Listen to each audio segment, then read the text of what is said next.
Huwag ka na bumili ng cake sa bagong taon, ganito ang gawin mo para makatipid ka. Hiwain ng pa-cubes ang hinog na mangga. Mag-arrange ng chocolate wafer sa baking pan, gagamit din tayo ng 10 piraso na vanilla cake bars.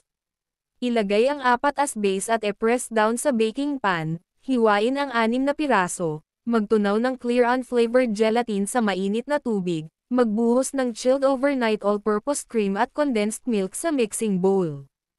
Haluin hanggang mag-double ang volume, ibuhos ang tinunaw na gelatin at haluin hanggang ma-well combined. Maglagay ng cream sa baking pan, diced mangoes, maglagay ulit ng cream at mag-layer ng vanilla cakes, ulitin lang ang proseso hanggang sa matapos sa pag-layer ng mga sangkap. Ganitong cake dessert ang gawin mo sa bagong taon, napakasarap. Maglagay ng chocolate syrup sa ibabaw at gumawa ng decoration gamit ang stick, e-chill overnight para mag-set ang cake, maglagay ng chocolate gold coins at i-unmold.